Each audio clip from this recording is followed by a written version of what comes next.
Bismillahirrahmanirrahim. Assalamualaikum warahmatullahi wabarakatuh. Kami dari kelompok 4 akan mempresentasikan hasil kerja kelompok kami, materi tentang aliran empirisme dan dekonstruksionisme. Adapun anggota kelompok 4 yang pertama Farah Fitria Ramadhani, yang kedua Elisa Natalia, yang ketiga Ulfa Fitria R, dan yang keempat Faras Jaslia, dan yang terakhir Nur Faruk Ramadan. Baik, untuk mempersingkat waktu langsung saja saya serahkan kepada pemateri 1 yaitu Ulfa Fitria. Baik, terima kasih atas kesempatannya. Saya selaku pemateri 1 akan menjelaskan pengertian empirisme. Empirisme merupakan suatu aliran di dalam dunia filsafat yang menitikberatkan pengalaman indrawi sebagai sumber utama dan asal-usul pengetahuan manusia. Istilah empirisme sendiri berasal dari bahasa Yunani, yaitu di dalam. Dalam PRI 1 percobaan dari makna awal itu, kemudian empirisme diartikan sebagai suatu cara menemukan pengetahuan berdasarkan pengamatan dan percobaan. Empirisme mengatakan pengalaman indrawari adalah salah satunya sumber pengetahuan. Jadi pengetahuan bersifat a posteriori setelah pengalamannya. Secara harafiah, empiris berarti berada di dalam ruang dan waktu. Baik, itulah tadi pemateri 1 pengertian empirisme. Sekarang saya persilahkan kepada pemateri 2 Elisa Natalia untuk menjelaskan tokoh-tokoh dari empirisme. Terima kasih atas kesempatannya. Adapun tokoh-tokoh pada aliran empirisme, yang pertama yaitu Francis Bacon de Verulam pada tahun 1561 sampai dengan 1626. Perintis empirisme di abad pertengahan ini mengatakan bahwa pengetahuan akan maju jika menggunakan cara kerja yang baik, yaitu melalui pengamatan, pemeriksaan, percobaan, pengaturan, dan penyusunan. Tokoh kedua yaitu Thomas Hobbes pada tahun 1588 sampai 1679 berpandangan lebih jelas, yaitu bahwa pengalaman adalah permulaan dasar segala pengenalan. Pengenalan intelektual tidak lebih dari perhitungan, penggabungan data indrawi dengan cara berbeda-beda. Yang ketiga yaitu John Locke pada tahun 1632 sampai dengan 1704 menegaskan bahwa pengalaman adalah salah satunya sumber pengenalan. Akal budi manusia sama sekali tidak dibekali oleh ide bawaan. Akal manusia bagai sehelai kertas putih kosong yang akan terisi dan ditulisi dengan pengalaman indrawi. Ia juga membedakan antara pengalaman lahiria dan batinia. Yang keempat yaitu George Berkeley pada tahun 1685 sampai dengan 1753, seorang filsuf Irlandia yang mengungkapkan bahwa idealisme pengamatan, artinya segala pengetahuan manusia didasarkan atas pengamatan. Karena pengamatan itu selalu bersifat konkret, maka anggapan umum sama sekali tidak ada.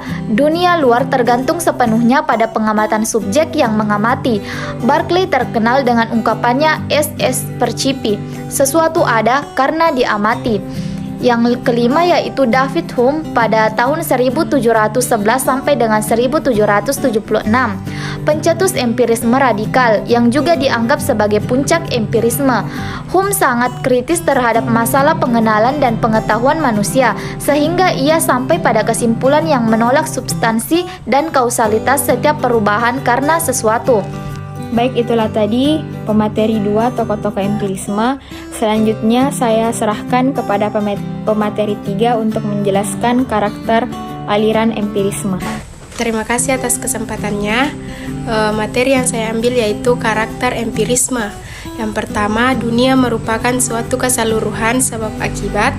Yang kedua, perkembangan akal ditentukan oleh perkembangan pengalaman empiris atau seksual.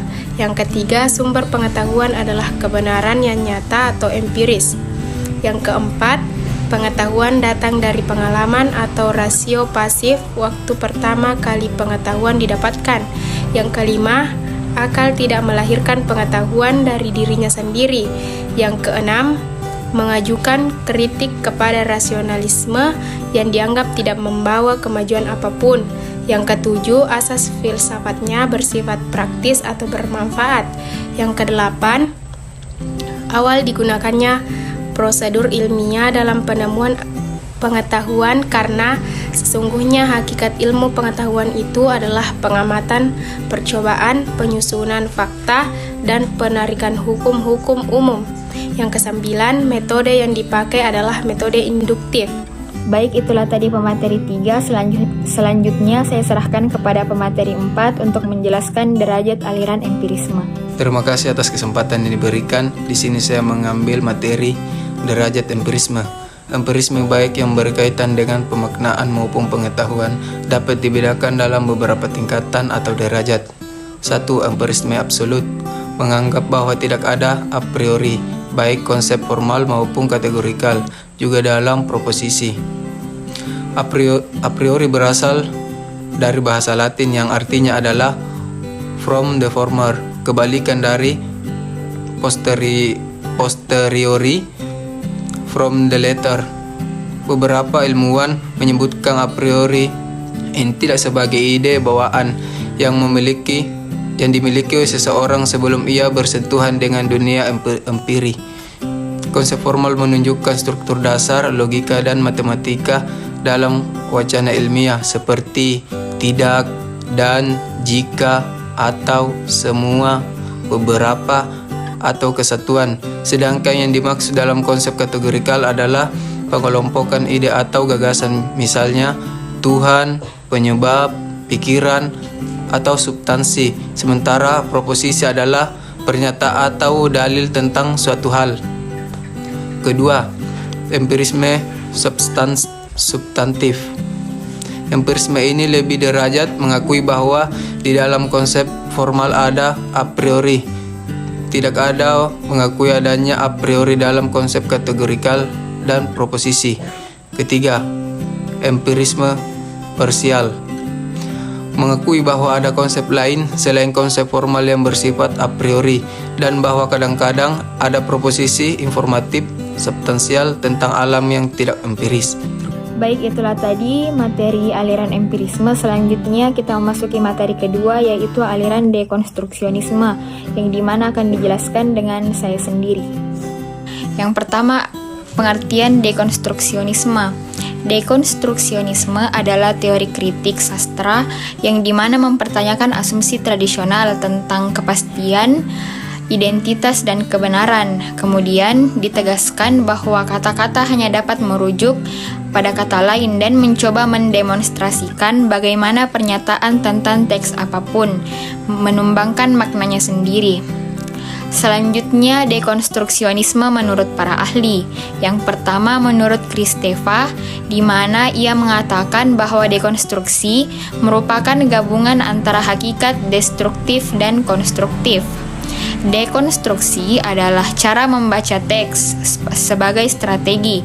Dekonstruksi tidak semata-mata ditunjukkan terhadap tulisan, tetapi semua pernyataan kultural, sebab keseluruhannya pernyataan tersebut adalah teks yang dengan sendirinya sudah mengandung nilai-nilai, prasyarat, ideologi, kebenaran, dan tujuan-tujuan tertentu. Dekonstruksi dengan demikian tidak terbatas, hanya melibatkan diri dalam kajian wacana, baik lisan maupun tulisan, melainkan juga kekuatan-kekuatan lain yang secara efektif mentransformasikan hakikat wacana. Selanjutnya menurut Al-Fayyad, di mana ia mengatakan bahwa dekonstruksi adalah testimoni terbuka kepada mereka yang kalah, mereka yang terpinggirkan oleh stabilitas rezim bernama pengarang. Maka, sebuah dekonstruksi adalah gerak perjalanan menuju hidup itu sendiri. Dan yang terakhir menurut Umar Yunus, ia memandang bahwa dekonstruksi sebagai perspektif baru dalam penelitian sastra. Dekonstruksi juga memberikan dorongan untuk menemukan segala sesuatu yang selama ini tidak memperoleh perhatian, memungkinkan untuk melakukan penjelajahan intelektual dengan apa saja, tanpa terikat dengan suatu aturan yang dianggap telah berlaku universal. Baik, itulah tadi pengertian dari dekonstruksionisme. Selanjutnya saya serahkan kepada pemateri kedua untuk menjelaskan sejarah aliran dekonstruksionisme. Terima kasih atas kesempatannya. Sejarah dekonstruksi. Secara definitif, perbedaan sekaligus ciri khas dekonstruksi sebagaimana dikemukakan oleh Derrida pada tahun 1976 adalah penolakannya terhadap logosentrisme dan fonocentrisme yang secara keseluruhan melahirkan oposisi binar dan cara-cara berpikir lainnya yang bersifat hierarkis dikotomis. Konsep dekonstruksi dikemukakan oleh Selden pada tahun 1986 yang mulai dikenal sejak Derrida membawakan makalahnya yang berjudul Struktur, Siegen and Play in the Discourse of the Human Science di Universitas Johns Hopkins pada tahun 1966. Baik, itulah tadi pemateri 2. Selanjutnya saya serahkan kepada pemateri 3 untuk menjelaskan. Baik, atas kesempatannya, tokoh dalam dekonstruksi yaitu Derrida dilahirkan pada tanggal 15 Juli 1930 di El Biar, Aljazair dan meninggal di Paris, Prancis tanggal 8 Oktober 2004. Karena itu, Derrida lebih dikenal sebagai filosof Prancis daripada filosof Aljazair. Filsuf ini secara terang-terangan telah mengkritik filsuf Barat, terutama kritik dan analisis mengenai bahasa alam, tulisan, dan makna sebuah konsep. Dekonstruksi merupakan alat yang digunakan untuk meruntuhkan konsep-konsep dan deskripsi-deskripsi kita selama ini. Tokoh selanjutnya adalah Nietzsche. Selain itu di Amerika terdapat juga tokoh dekonstruksi yaitu Paul Deman, J. Hillis Miller, Geoffrey Hartman, dan Harold Bloom. Tadi tokoh-tokoh dari dekonstruksionisme. Selanjutnya saya serahkan kepada pemateri untuk menjelaskan prinsip-prinsip aliran dekonstruksionisme. Baik, atas kesempatannya, prinsip-prinsip dalam dekonstruksi. Prinsip-prinsip yang terdapat dalam teori dekonstruksi adalah melacak unsur a priori, makna paradoks, makna kontradiktif, dan makna ironi. 2. Membalikkan atau merubah makna-makna yang sudah dikonvensionalkan. Itulah tadi prinsip-prinsip aliran dekonstruksionisme. Selanjutnya saya serahkan kepada pemateri untuk menjelaskan tujuan dekonstruksionisme. Baik, atas kesempatannya, tujuan dekonstruksi. Tujuan metode dekonstruksi adalah menunjukkan ketidakberhasilan upaya penghadiran kebenaran absolut dan ingin menelanjangi agenda tersembunyi yang mengandung banyak kelemahan dan ketimpangan di balik teks-teks. Baik, itulah tadi hasil presentasi kelompok kami. Kurang dan lebihnya mohon dimaafkan. Wassalamualaikum warahmatullahi wabarakatuh.